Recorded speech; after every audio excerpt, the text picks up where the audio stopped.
उन दरिंदों को गिरफ्तार करना चाहिए जिन दरिंदों ने हमारे भाइयों को कत्ल कर दिया। नाम दिए जाएंगे, 9 लाख रुपए की घोषणा करके गए। सरकारी नौकरी पर किसी तरह की कोई बात करके नहीं गए। दूसरी बात मैं आपको बताना चाहता हूं, जब पत्रकारों ने यह पूछा कि माननीय मुख्यमंत्री जी उदयपुर के मामले में इतनी घोषणा यहाँ इतनी कम क्यों, तो उन्होंने जवाब दिया कि हर किसी घटना को कंपेयर नहीं किया जाता और किया जा सकता और मुआवजे को भी कंपेयर नहीं किया जा सकता। अब मैं कहना चाहता हूं हमारे साथी उनसे जो यहाँ पर धरना दे रहे थे, जिनकी मेहनत से ये सब कुछ संभव हुआ, मैं उनको धन्यवाद देना चाहता हूं। लेकिन थोड़ी सी कमजोर बातें आप लोगों की रही कि हम सुबह से पूरी तरह से अपने आप को हम समर्पित कर चुके हैं कि साहब मुख्यमंत्री जी आ गए तो बात खत्म है। यही बात ही भाई लफड़ा, तो इसलिए उन्होंने हमारी बात को वजन नहीं दिया। हम हमारे साथियों से कह रहे थे, कई लोग नाराज थे कि साहब आप ऐसे मत बोलो। हम कह रहे थे हमारे साथियों से कि कमजोर बात नहीं करनी चाहिए, आप लोग इतनी मेहनत कर रहे हो, हम तो आप लोगों की मेहनत में थोड़ा बहुत सहयोग किया है, बहुत ज्यादा योगदान तो हमारा नहीं रहा है।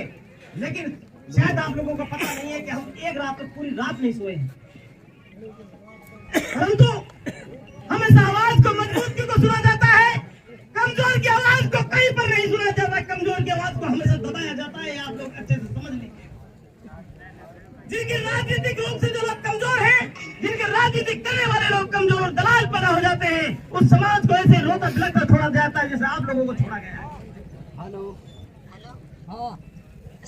हम उन लोगों से ताल्लुक रखते हैं दोस्तों जिनके ऊपर जिन्होंने देश की आजादी में अपनी महती भूमिका निभाई, चाहे वो 1857 की क्रांति हो, चाहे देश की आजादी की बात हो। ये लोग तो उनको भी गद्दार और दलाल बोलते हैं।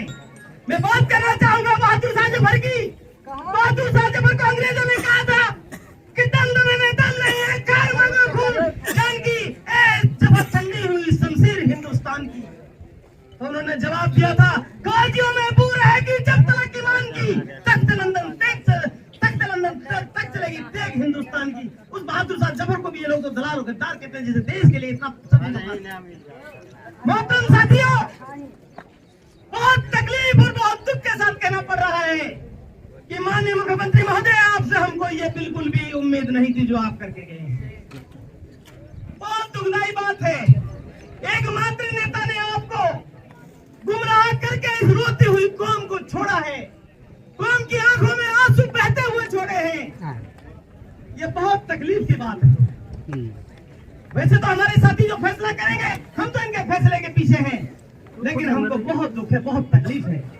उन लोगों को तकलीफ है जो आज पूरे देश के लोग जो ढाणी इलाके से चलकर आप लोगों के साथ आए, जहां पर जैसे जिस हालात में बैठे दुआ कर रहे हैं, जहाँ गली मोहल्ले में खड़े हैं वहाँ आपके लिए संघर्ष कर रहे हैं, चाहे वो किसी भी कोने की बात हो, चाहे वो मध्य प्रदेश की बात हो, चाहे महाराष्ट्र की बात हो, कर्नाटक की बात हो, उड़ीसा और बंगाल की बात हो, चाहे दिल्ली की बात हो, चाहे पंजाब की बात हो, हिंदुस्तान के हर कोने में, हर कोने से आवाज उठी है कि नासिर हुसैन की निर्मम हत्या कर दी गई है, उसके लिए हमें हक चाहिए। आपने माननीय मुख्यमंत्री महोदय उसको नजरअंदाज किया है। हम कुछ नहीं कह सकते, हम तो अपने आंखों से आंसू ही बहा सकते हैं, इसके अलावा कुछ नहीं कह सकते। यहाँ ये भी कहा गया कि कुछ अफसरान आकर के हमारी बात को सुनेंगे, लेकिन तो भी हमारी बात को नहीं सुना गया। भाई स्वयं जमई साहब कुछ बोल रहे थे, ये अंदर का दर्द होता है इंसान का, अंदर से आदमी रोता है कि आखिर हम इतने कमजोर कैसे समझिए उस हुकूमत ने, जिस हुकूमत को हम 95% वोट अपना देकर के हुकूमत बनाने में अपनी महत्वपूर्ण भूमिका निभाते हैं। ऐसे तो दूसरी सरकारें भी हमारे साथ नहीं करती हैं। साथियों, मैं तो इस माननीय मुख्यमंत्री जी के दौरे से पूरी तरह से निराश हूँ। अब आप लोगों का फैसला जो होगा, मैंने जैसा सुना और जैसा देखा मैंने आप लोगों को बता दिया, आप लोगों ने मेरी बात को सुना।